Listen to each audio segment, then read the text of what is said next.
Selamat berjumpa lagi wahai pelanggan Bude Yanti yang hobinya koprol. Saat ini kita akan kembali lagi diperlihatkan dengan kelompok Xiaoyan yang pada saat ini mengikuti Jinwan, begitu juga dengan Ye Feiyu. Semua orang pada saat ini segera dibawa ke tingkat teratas dari bangunan. Sekarang mereka berada di bagian dalam paviliun bintang Hongmeng dan pada saat ini ada platform batu giok yang membawa mereka naik. Di tengah perjalanan, Jinwan pada saat ini melambaikan tangannya kepada semua orang, lalu sebuah peta tembus pandang segera muncul di udara dan terlihat dari peta bahwa ini adalah paviliun bintang Hongmeng. Jinwan pun kembali berkata bahwa sekarang dirinya akan memberikan pengenalan singkat tentang paviliun bintang Hongmeng. Karena tempat ini terlalu besar maka dirinya pada saat ini akan menyebutkan garis besarnya saja. Dirinya hanya akan menyebutkan beberapa tempat penting termasuk tempat-tempat yang diperlukan untuk berpartisipasi di dalam kompetisi 10.000 alam. Semua orang pada akhirnya melihat peta dan mendengarkan Jinwan dengan cermat yang menjelaskan. Jinwan menunjuk beberapa titik ruangan di peta dan segera menjelaskan. Dirinya berkata bahwa ini adalah ruang tamu dan semua orang pasti akan datang ke sini untuk kontes 10.000 alam. Tetapi sebelum memasuki kontes 10.000 alam mereka harus pergi ke Istana Macan Putih untuk mendaftarkan tim. Kedua mereka harus pergi ke Istana Suzaku untuk menguji tim mana yang termasuk dalam level tersebut. Setelah itu mereka harus pergi ke Aula Xuanwu untuk mendapatkan kualifikasi dan terakhir mereka harus masuk ke Aula Naga Azur. Di sana mereka akan berpartisipasi dalam kontes 10.000 alam putaran pertama. Mendengar hal tersebut Xiao dan pada saat ini menganggukkan kepalanya karena ini seperti apa yang dijelaskan oleh Hua Buyu. Menurut Hua Buyu akan ada 3 ilusi di sini dan hanya mereka yang melewati 2 ilusi pertama yang dapat memasuki kompetisi terakhir. Xiaoyan pada akhirnya berangsur-angsur paham dengan penjelasan yang pada saat ini diberikan oleh Jinwan. Selain itu Xiaoyan juga mengerti alasan mengapa Xiao Wutian memerintahkan Xiaoyan untuk mengikuti kontes 10.000 alam ini. Dengan mengikuti kompetisi ini Xiaoyan menjadi semakin kuat dan tentu saja Xiaoyan akan memiliki relasi yang banyak. Sementara itu di sisi lain pada saat ini Jinwan kembali berkata kepada semua orang. Dirinya menjelaskan bahwa mengenai detail spesifiknya mereka akan tahu ketika mereka tiba di aula-aula masing-masing. Setelah perkenalan singkat Jinwan pun segera menyerahkan peta seperti kertas kepada semua orang. Sementara itu Xiaoyan pada saat ini segera bertanya kepada Jinwan bisakah mereka pada saat ini terbang di sini. Jinwan ragu-ragu sejenak mendengar apa yang baru saja ditanyakan oleh Xiaoyan. Setelah merenung sejenak pada akhirnya dirinya segera berkata bahwa terbang diperbolehkan di bintang Hongmeng. Tetapi meskipun begitu energi di bintang Hongmeng ini sangat aneh, terbang membutuhkan lebih banyak energi fisik dan sumber energi. Waktu penerbangan dari semua orang juga tidak boleh terlalu lama dan jika tidak maka akan berbahaya bagi tubuh dan berdampak buruk. Oleh karena itu biasanya mereka yang terbang di udara adalah orang-orang yang sedang terburu-buru. Selain itu mereka juga yang memiliki jubah dengan tulisan Hongmeng biasanya akan terbang karena mereka mungkin adalah pengurus. Mendengar hal tersebut Xiaoyan pun menganggukkan kepalanya dan pada saat ini segera kembali memperhatikan sekeliling. Pada saat yang bersamaan tidak jauh dari Xiaoyan ada beberapa sosok yang memandang Xiaoyan dan yang lainnya dengan mata yang tidak ramah. Pakaian mereka pada saat ini bertuliskan kata-kata aliansi Douxian dan siapapun yang melihat mereka semua orang akan merasakan keagungan dan kesombongan di antara mereka. Salah seorang di antaranya pada akhirnya segera berkata bahwa mereka harus segera pergi kembali dan melaporkan kepada Tuan Sun Ning. Setelah selesai berbicara mereka pun langsung segera menyingkirkan kerumunan dan bergegas pergi. Tentu saja di lautan manusia seperti itu tidak ada yang akan peduli dengan kedatangan beberapa orang lagi. Xiaoyan juga pada saat ini tentu saja tidak menyadari kemunculan dari orang-orang ini. Namun meskipun begitu Xiaoyan menyadari bahwa Xiaoyan pada saat ini telah menjadi sasaran dari beberapa kelompok. Oleh karena itu Xiaoyan pada saat ini tidak bersikap lengah dan selain memperhatikan orang-orang dari aliansi Douxian Xiaoyan juga memperhatikan orang-orang dari alam Dewa Darah. Tetapi Xiao Yan tidak bertemu siapapun dari alam Dewa Darah di sepanjang jalan selama periode waktu ini. Alasannya adalah karena lubang cacing raksasa alam tengah hingga bintang Hongmeng tidaklah sama. Tetapi meskipun begitu Xiao Yan tahu bahwa alam Dewa Darah pasti akan datang ke kompetisi 10.000 alam. Setelah kekalahan dari Serigala Darah mereka pasti akan membuat marah alam Dewa Darah. Memikirkan hal ini Xiao Yan mengerutkan kening dan benar-benar berniat untuk segera meningkatkan kekuatannya. Bersamaan dengan Xiao Yan yang pada saat ini memikirkan alam Dewa Darah, di antara kerumunan orang-orang ada sekelompok orang yang mengenakan jubah merah yang sangat mencolok. Xiao Yan juga segera melihat karakter besar di punggung juga mereka yang bertuliskan Dewa Darah. Xiao Yan mengutuk di dalam hatinya, sungguh sangat sial bahwa ini benar-benar sebuah takdir. Xiao Yan sedikit menyipitkan matanya untuk melihat sekelompok orang ini, tetapi di bawah penutup pakaian mereka dan kerumunan orang-orang Xiao Yan tidak melihat wajah spesifik mereka dengan jelas. Xiao Yan tidak tahu apakah Serigala Darah yang Xiao Yan kalahkan sebelumnya pada saat ini ikut berpartisipasi dalam turnamen 10.000 alam. Sementara itu orang-orang dari alam Dewa Darah sepertinya pada saat ini tidak memperhatikan Xiao Yan. Tentu saja sangat sulit untuk menemukan seseorang di tengah kerumunan yang sangat banyak. Nauzubillah. Pada akhirnya ekspresi Xiao Yan menjadi semakin rileks setelah melihat orang-orang dari alam Dewa Darah perlahan-lahan menghilang. Xiao Yan diam-diam memutuskan di dalam hatinya bahwa dalam kontes 10.000 alam ini Xiao Yan harus menemukan cara untuk menghadapi peserta dari alam Dewa Darah. Xiao Yan menyadari hanya dengan memenggal kepala mereka di kontes 10.000 alam maka Xiao Yan tidak akan dimintai pertanggungjawaban. Oleh karena itu pada saat ini hal tersebut adalah cara yang paling aman yang bisa dilakukan oleh Xiao Yan. Sementara itu ternyata selain Xiao Yan, Xia Zhenghui juga pada saat ini memperhatikan orang-orang dari alam Dewa Darah. Setelah kepergian dari orang-orang tersebut Xia Zhenghui segera mendekati Xiao Yan dan segera berbisik dengan lembut. Xia Zhenghui berkata bahwa orang tersebut berada di sini. Mata Xiao Yan pun seketika langsung menjadi gelap setelah mendengar apa yang dikatakan oleh Xia Zhenghui. Xiao Yan pada akhirnya berkomunikasi dengan Xia Zhenghui dengan suara rendah ketika bertanya bagaimana kekuatannya. Xia Zhenghui segera menjawab bahwa kekuatan orang tersebut pada saat ini menjadi lebih kuat. Xiao Yan kembali menyipitkan matanya dan berpikir di dalam hatinya bahwa hal tersebut memang wajar. Sebelumnya Xiao Yan tidak membunuh Serigala Darah dan Xiao Yan menyadari bahwa Serigala Darah pasti akan menjadi lebih kuat. Terlebih lagi Xiao Yan juga dalam ratusan tahun ini telah berkembang pesat. Oleh karena itu bagaimana mungkin Serigala Darah tidak akan meningkatkan kekuatannya? Dalam ratusan tahun tidak dapat dihindari bahwa Serigala Darah akan menjadi lebih kuat. Bersamaan dengan Xiao Yan saling berbincang-bincang pelan pada saat ini Jin Wan kembali membuka mulutnya. Jin Wan berkata bahwa mereka pada saat ini akan menggunakan lubang cacing untuk mencapai kediaman mereka. Lubang cacing ini bisa mengarah ke area tempat tinggal karena paviliun bintang yang sangat luas. Dengan adanya lubang cacing teleportasi di mana-mana ini maka hal tersebut akan menghemat banyak waktu. Setelah selesai berbicara Jin Wan pada akhirnya segera masuk ke lubang cacing diikuti oleh semua orang. Lubang cacing teleportasi semacam ini adalah buatan manusia dan dipelihara oleh Origin Abadi. Selama sumber Origin Abadi ini terus berlanjut maka lubang cacing ini benar-benar akan sangat stabil. Di tengah-tengah perjalanan ini Xiao Yan melihat banyak bangunan dan bisa membedakan bangunan kelas tinggi dan kelas rendah.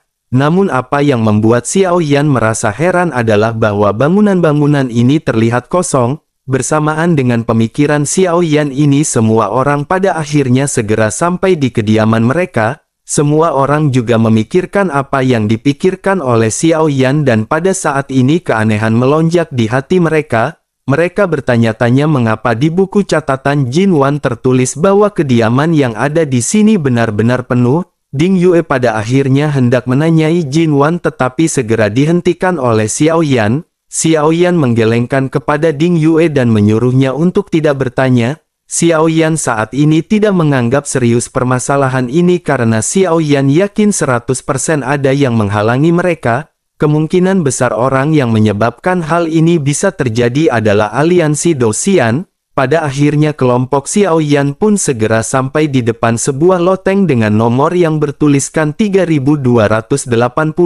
Jin Wan juga pada saat ini segera menjelaskan bahwa ini adalah kediaman kelas 2 milik mereka. Meskipun mereka pergi, ini adalah kediaman pribadi mereka dan tidak akan ada yang mengganggu mereka. Jin Wan pun membungkukkan badannya dan semua orang pada saat ini segera menangkupkan tangannya kepada Jin Wan. Sementara itu Xiaoyan pada saat ini segera bertanya bagaimana cara menghubungi Nona Jin Wan. Jin Wan pun tersenyum tipis dengan sangat sopan menghadapi pertanyaan Xiaoyan. Setelah dirinya mengetahui bahwa kartu energi di tangan Xiaoyan memiliki jumlah lebih dari 7.000, sikap Jin Wan pada saat ini berubah drastis dan mungkin karena nilai energi ini cukup untuk membuktikan kekuatan Xiaoyan. Jin Wan pada akhirnya segera berkata jika Tuan membutuhkan sesuatu maka dirinya bisa menggunakan tablet giok untuk memanggilnya langsung di loteng. Xiaoyan pun mengangguk hingga pada akhirnya kelompok Xiaoyan segera memasuki ruang dan Jin Wan segera pergi.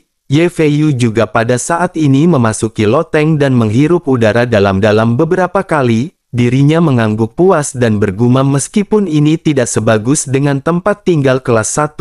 Tempat ini benar-benar sangat bagus dengan origin abadi yang jauh lebih kaya daripada tempat tinggal lainnya. Xiaoyan yang baru saja memasuki ruangan juga pada akhirnya segera menyadari apa yang dikatakan oleh Ye Feiyu. Barulah pada saat ini Xiaoyan mengerti biaya yang berbeda akan menghasilkan pelayanan yang berbeda. Awalnya berpikir bahwa itu hanyalah sebuah gimmick agar semua orang penasaran dengan tempat tersebut. Di tengah-tengah pemikiran Xiaoyan ini, Xiaoyan pada saat ini segera teringat sesuatu dan menoleh ke arah Ye Feiyu. Xiaoyan bertanya apakah Nona Ye Feiyu pada saat ini tidak mencari timnya. Mendengar hal tersebut Ye Feiyu segera berkata agar mereka jangan terburu-buru. Seniornya pasti pada saat ini masih sedang mabuk-mabukan dan tidak menyenangkan bermain dengan mereka. Ye Feiyu pun segera menatap ke arah Xiaoyan dengan tersenyum dan berkata menurut Ye Feiyu Xiaoyan sangat menarik. Bagaimana jika Xiaoyan pada saat ini menceritakan mengenai dirinya? Xiaoyan pun sedikit terkejut mendengar apa yang baru saja dikatakan oleh Ye Feiyu. Xiaoyan pada saat ini berpikir sesuatu mengenai Ye Feiyu. Hal yang pasti adalah Ye Feiyu sepertinya tidak dikirim oleh kuil kuno untuk mengawasi Xiaoyan. Xiaoyan menatap mata Ye Feiyu dan dari matanya Xiaoyan bisa melihat tidak adanya fluktuasi apapun. Hal itu sangat jelas menandakan bahwa Ye Feiyu tidak mengetahui identitas Xiaoyan sama sekali. Perilaku yang ditampilkan Ye Feiyu ini benar-benar nyata dan tidak berpura-pura. Pengalaman bertemu dengan banyak orang pada saat ini bisa membuat Xiaoyan mengetahui karakter dari Ye Feiyu. Pada akhirnya Xiaoyan pun menghela nafas dan pas saat ini Xiaoyan segera duduk, begitu juga dengan Zenni dan Ye Feiyu. Sementara itu kelompok Xiaoyan yang lain pada saat ini sibuk merapikan barang-barang bawaan mereka masing-masing. Ketiganya pada akhirnya sedikit berbincang-bincang sebelum akhirnya Ye Feiyu kembali menanyakan hal sebelumnya kepada Xiaoyan. Menyadari karakter Ye Feiyu yang pada saat ini polos, Xiaoyan pun segera berkata jika ada yang ingin ditanyakan silahkan ditanyakan. Ye Feiyu pada akhirnya dengan bersemangat segera berkata bahwa dirinya ingin menanyakan dua pertanyaan terlebih dahulu kepada Xiaoyan. Xiaoyan pun sedikit mengangguk dan Ye Feiyu pada saat ini lanjut berbicara. Ye Feiyu bertanya apakah Xiaoyan memiliki permusuhan dengan aliansi Dosian. Sementara itu pertanyaan kedua apakah Xiaoyan memiliki permasalahan dengan alam asal Xiaoyan. Mendengar dua pertanyaan ini Xiaoyan pada saat ini sedikit tertegun. Xiaoyan pun menatap ke arah Ye Feiyu sementara Ye Feiyu pada saat ini merasa merinding. Melihat penampilan Xiaoyan ini pun buru-buru menjelaskan konon persaingan di alam bawah sangat sengit. Ada konflik antar alam dan ada pula konflik dalam alam. Tetapi jika Ye Feiyu pada saat ini lancang dengan pertanyaan tersebut maka Ye Feiyu meminta maaf. Menanggapi hal tersebut Xiaoyan pada saat ini tersenyum dan berpikir bahwa yang ditanyakan oleh Ye Feiyu adalah sebuah hal yang wajar. Xiaoyan pada akhirnya segera berkata bahwa Ye Feiyu tentu tahu bahwa setiap orang di sini datang ke sini dengan rahasia yang berbeda. Dengan begitu bukankah Xiao Yan benar-benar harus lebih berhati-hati? Ye Feiyu pun menganggukkan kepalanya sementara Xiao Yan pada saat ini lanjut mulai berbicara. Dengan ekspresi tenang di wajahnya Xiao Yan berkata bahwa apa yang dikatakan oleh Nona Ye Feiyu memang benar. Dunia Xiao Yan sedang menghadapi krisis dan bisa dihancurkan kapan saja. Ini bukanlah rahasia dan Xiao Yan berada di sini hanya untuk mendukung alam miliknya. Mendengar hal tersebut mata Ye Feiyu pada saat ini sedikit menyipit. Ye Feiyu lanjut berkata bahwa bakat Xiao Yan ini benar-benar sangat kuat. Sekarang Xiao Yan telah memprovokasi aliansi Dou-Xian dan mereka tidak akan membiarkan Xiao Yan pergi dengan mudah. Jika aliansi Dou-Xian mengambil tindakan, Xiao Yan bahkan tidak akan dapat berpartisipasi dalam kontes 10.000 alam. Menanggapi hal tersebut Xiao Yan pun dengan lembut lanjut menjawab bahwa jika Xiao Yan takut maka Xiao Yan tidak akan melakukan apapun. Ye Feiyu pada saat ini segera meragukan identitas Xiao Yan dan matanya menjadi semakin serius. Ye Feiyu pada saat ini memiliki pertanyaan di dalam hatinya yang selalu terngiang-ngiang. Ye Feiyu bertanya-tanya mungkinkah ketiga pamannya datang bukan untuk menyelamatkan Ye Feiyu tetapi untuk menyelamatkan Xiao Yan. Ye Feiyu pada saat ini masih belum sepenuhnya menyadari hal tersebut. Mengingat detail sebelumnya ketika Jiang Ya hendak membunuh Ye Feiyu ketiga dewa tidak muncul, sementara ketika Sun Ning hendak membunuh Xiao Yan ketiga dewa barulah muncul. Ye Feiyu pada akhirnya tiba-tiba teringat sesuatu dan memandang ke arah Xiao Yan dengan tajam. Dirinya pada akhirnya segera berkata apakah Xiao Yan bukanlah saudara laki-laki yang baru dikatakan oleh tiga paman senior. Xiao Yan seketika mengangkat alisnya dan terbatuk dua kali mendengar apa yang baru saja dikatakan oleh Ye Feiyu. Xiao Yan secara alami tahu bahwa tiga paman yang disebutkan oleh Ye Feiyu adalah tiga dewa. Xiao Yan pada akhirnya segera menjelaskan bahwa Xiao tidak pernah berjanji kepada mereka. Xiao Yan hanya menerima token giok yang diberikan oleh mereka. Xiao Yan pun segera mengeluarkan token dengan tulisan kuno di atasnya. Melihat token tersebut ekspresi di mata Ye Feiyu pada saat ini terlihat dipenuhi dengan ketidakpercayaan. Ye Feiyu pun melihat token tersebut dan mengambilnya dan terlihat ada nomor 9 di belakang token tersebut. Ye Feiyu tanpa sadar bergumam bahwa Xiao Yan benar-benar saudara laki-lakinya. Mendengar hal tersebut Xiao Yan sedikit mengerutkan kening karena sebutan seperti itu terasa sedikit risih bagi Xiao Yan. Sudah lama sekali tidak ada yang menyebut Xiao Yan sebagai saudara laki-laki, terlebih lagi Xiao Yan juga tidak menyetujui ketiga dewa untuk bergabung dengan kuil dewa kuno. Meskipun tiga dewa menyelamatkan nyawa Xiao Yan tetapi hal ini tidak membuat Xiao Yan sepenuhnya percaya pada kuil kuno. Melihat Xiao Yan yang pada saat ini terdiam Ye Feiyu pun tersenyum bahagia sementara ekspresi Xiao Yan masih tetap tenang. Ye Feiyu pada akhirnya segera berkata bahwa dirinya adalah urutan ke-8 sementara Xiao Yan adalah urutan ke-9. Dengan begitu maka Xiao dan harus memanggilnya dengan sebutan kakak perempuan. Mendengar hal tersebut Xiao Yan pada saat ini masih bersikap acuh tak acuh dan tidak tertarik dengan hal tersebut. Xiao Yan segera mendorong token tersebut dan berkata jika begitu permasalahannya tolong ambil kembali token ini. Senyum Ye Feiyu pada akhirnya segera berhenti tiba-tiba mendengar apa yang dikatakan oleh Xiao Yan. Ye Feiyu pada akhirnya segera bertanya kenapa saudara Xiao Yan melakukan hal tersebut. Dengan token ini bahkan aliansi Dou-Xian tidak akan berani memprovokasi saudara ke-9 dengan mudah. Mendengar hal tersebut Xiao Yan pada saat ini hanya bisa tersenyum dan sedikit berpikir.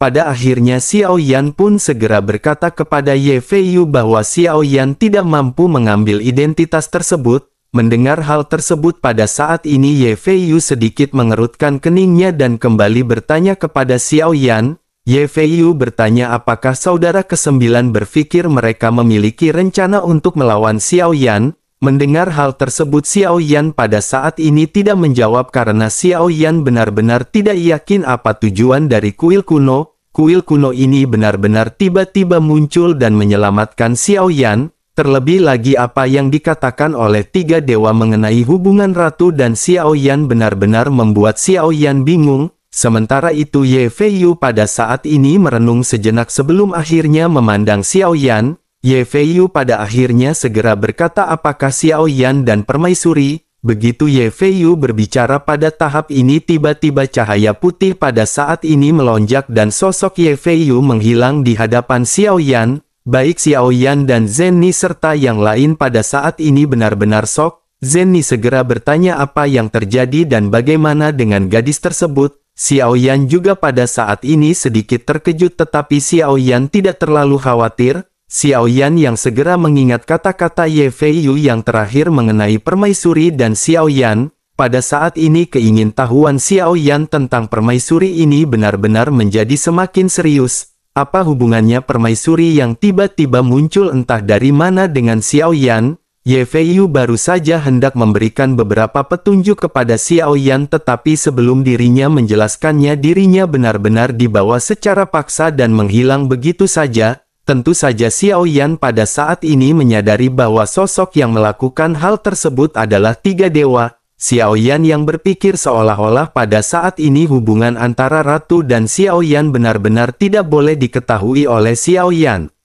Xiao Yan pada akhirnya kembali berpikir siapakah permaisuri ini dan apa hubungannya dengan Xiao Yan. Tidak mungkin ini dilakukan oleh Sun Er karena berdasarkan pemahaman Xiao Yan tentang Sun Er tidak akan melakukan sesuatu yang seperti ini. Pada akhirnya Xiao Yan segera berpikir permaisuri ini sepertinya datang bukan untuk melindungi Xiao Yan, tetapi dirinya memerintahkan tiga dewa untuk melindungi Xiao Yan karena Xiao Yan pada saat ini memiliki pagoda pemurnian. Tentu saja jika pagoda tersebut jatuh ke tangan aliansi Dou Xian maka aliansi Dou Xian benar-benar akan berkuasa. Dengan begitu kekuatan aliansi Dou Xian akan meningkat dan hal tersebut pasti akan menjadi ancaman bagi kuil dewa kuno. Setidaknya pada saat ini hanya pemikiran inilah yang bisa menjelaskan semua kebingungan Xiao Yan. Dengan pemikiran ini Xiao Yan bisa melepaskan keraguan mengenai permaisuri dalam hatinya untuk saat ini.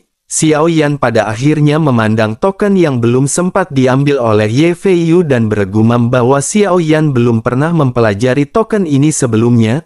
Xiao Yan ingin tahu apakah Xiao Yan dapat menemukan petunjuk tentang mereka. Xiao Yan segera memegang token dengan lembut di tangannya dan rasa yang sangat dingin segera melonjak. Xiao Yan pun segera menuangkan origin abadi tanpa ragu dan pada saat ini Xiao Yan hanya bisa menggelengkan kepalanya. Ternyata token ini tidak dapat disuntikkan dengan origin abadi dan Xiao Yan pada saat ini kembali bergumam. Xiao Yan bertanya mungkinkah itu harus dilakukan dengan kekuatan spiritual? Xiao Yan pun membalikkan token di tangannya dan menemukan kata kuno yang tertulis dan kata 9. Tidak ada pola lain yang pada saat ini yang bisa dilihat oleh Xiao Yan. Xiao Yan pada akhirnya menghela nafas dan segera menyuntikkan kekuatan spiritual tetapi hasilnya wajah Xiao Yan pada saat ini tiba-tiba menjadi pucat. Kekuatan spiritual Xiao Yan tersedot oleh token tersebut dan hal itu membuat Xiao Yan takut dan buru-buru menjauhkan dirinya. Xiao Yan pada akhirnya bergumam bahwa token ini agak aneh dan Xiao Yan berpikir apakah Xiao Yan harus membuangnya. Xiao Yan pun menghela nafas dan berpikir bahwa pada saat ini Xiao Yan harus menyimpan kebingungan ini terlebih dahulu. Setelah menyelesaikan permasalahan ini Xiao Yan pun memutuskan untuk beristirahat sejenak. Xiao Yan tidak terburu-buru untuk mendaftar karena semua orang pada saat ini kelelahan. Setelah terlalu lama berada dalam kegelapan dan setelah apa yang dialami di lubang cacing berkabut Xiao Yan pada saat ini benar-benar bersantai begitu juga dengan semua orang. Setelah cukup lama tertidur dan ketika bangun lengan Xiao Yan pada saat ini masih ditiban oleh King Mu'er dan Zenni. Xiao Yan pun mengelola nafas lega dengan rasa puas di wajahnya. Pada akhirnya setelah beberapa hari beristirahat semua orang pada saat ini sudah hampir pulih. Xiao Yan memanggil semua orang untuk mendiskusikan permasalahan pendaftaran. Xiao Yan menghitung jumlah orang di tim Fearless dan pada saat ini ada 15 orang.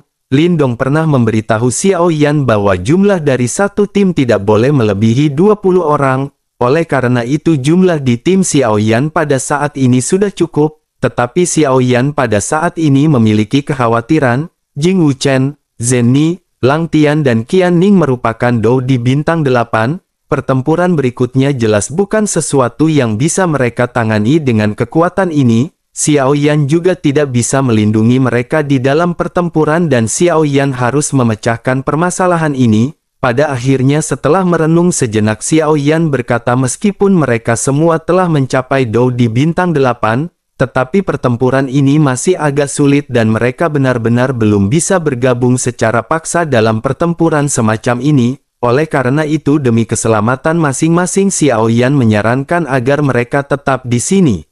Mendengar hal tersebut 4 orang yang pada saat ini merupakan Dou di bintang 8 mengerutkan kening. Jing Wuchen segera berkata sambil menatap ke arah Xiao Yan dengan penuh tekad. Jing Wuchen menjelaskan karena mereka semua telah datang ke sini bagaimana mungkin mereka bisa mundur. Mereka telah mengalami pertempuran sebelumnya yang menyangkut hidup dan mati. Mereka tidak takut dengan hal tersebut terlebih lagi di bawah perlindungan Tuan Muda Xiao Yan. Sulit bagi mereka untuk tumbuh dan meningkatkan kekuatan. Zenni juga pada saat ini segera berkata agar Xiao Yan membiarkannya menemani Xiao Yan. Lang Tian juga pada saat ini segera berkata kepada Xiao Yan bahwa dirinya sekarang telah bisa menyempurnakan pil kehidupan. Dengan begitu maka Lang Tian berpikir hal tersebut akan sangat meningkatkan di dalam pertempuran. Sementara itu Qian Ning pada saat ini dengan takut-takut segera berdiri dan menghampiri Xiao Yan. Dengan rasa malu jari-jarinya yang ramping segera mengembun di udara dan bola cahaya seketika muncul. Bola cahaya ini segera ditembakkan ke tubuh Xiao Yan secara tiba-tiba dan dalam waktu sekejap Xiao Yan dikelilingi oleh tetesan air.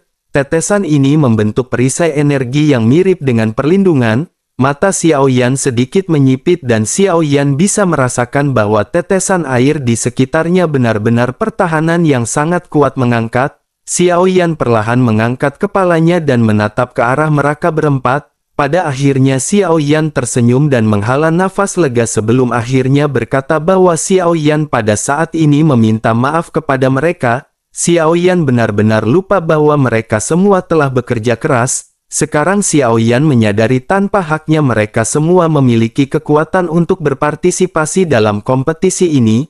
Jawaban Xiao Yan ini secara alami adalah persetujuan bagi mereka untuk ikut berpartisipasi. Meskipun keempat orang ini merupakan bintang 8 Dou di tetapi kekuatan tim Xiao Yan benar-benar tidak bisa diremehkan. Kekuatan tempur utama saat ini dalam tim adalah tahap menengah Dou Xian bintang 2 yang dipimpin oleh Xiao Yan. Setelah itu ada Dou Xian bintang 2 tahap awal yakni Ding Yue. Selanjutnya ada Dou Xian bintang 1 tahap akhir yakni Long Yi. Dan selanjutnya ada juga Long Xietian yang merupakan bintang 1 tahap menengah. Selain itu di dalam tim Nan Erming juga bisa dihitung sebagai Dou Xian. Nan Erming yang berambut merah dengan bertambahnya Raja Sisik Naga juga akan bisa mencapai kekuatan Dou Xian bintang 1. Dengan begitu maka ada 5 Dou Xian dan kekuatan mereka pada saat ini cukup luar biasa. Selain itu meskipun Xia Zhenghui tidak memiliki Dou Qi tetapi kekuatan spiritual keadaan suci dan pemahamannya tentang ilusi telah memainkan peranan penting. Memikirkan hal ini Xiao Yan menatap ke arah sosok yang tersisa yakni Qiu Qiu. Sosoknya terlihat kecil tetapi Xiao Yan bisa merasakan bahwa Qiu Qiu sangat luar biasa. Xiao Yan tidak perlu menilai kekuatan Qiu Qiu dan mungkin suatu saat kekuatannya akan tiba-tiba meledak. Pada akhirnya setelah berdiskusi Xiao Yan perlahan berdiri dan berkata agar mereka pada saat ini harus segera pergi untuk mendaftar. Semua orang pun mengangguk dan pada saat ini segera mengikuti Xiao Yan dan semua orang benar bersemangat. Sementara itu di sisi lain pada saat ini Ye Feiyu yang ditarik secara paksa sudah berada di sebuah ruangan. Dirinya menetap ke arah 3 dewa dan rancang yang pada saat ini dengan wajah memerah karena mabuk. Ye Feiyu memiliki perasaan gembira ketika dirinya baru saja mengetahui bahwa Xiao Yan adalah adik laki-laki ke-9, tetapi dengan Ye Feiyu yang ditarik dengan paksa pada saat ini dirinya benar-benar merasa sedikit marah. Pada akhirnya Ye Feiyu segera bertanya apa yang telah mereka lakukan. Mendengar hal tersebut Shen Yi memandang ke arah Ye Feiyu dan berkata bahwa sekarang bukan waktunya. Jika Ye Feiyu memberitahu identitas ratu maka itu tidak akan berguna bagi Xiao Yan. Mendengar hal tersebut Ye Feiyu juga pada saat ini segera mengingat sikap Xiao Yan sebelumnya. Ye Feiyu pada akhirnya mengangguk ringan dan segera berkata sepertinya Xiao Yan enggan bergabung dengan kuil kuno. Menanggapi hal tersebut pada saat ini ketiga dewa hanya bisa tersenyum. Setelah itu tiga dewa segera menghampiri Ye Feiyu dan mulai lanjut berbicara. Shen Qi segera berkata kepada Ye Feiyu bahwa Ye Feiyu benar-benar telah hampir menimbulkan masalah. Terlebih lagi Ye Feiyu sangat memalukan karena dirinya harus bergantung pada adik laki-laki yang kesembilan untuk menyelamatkannya.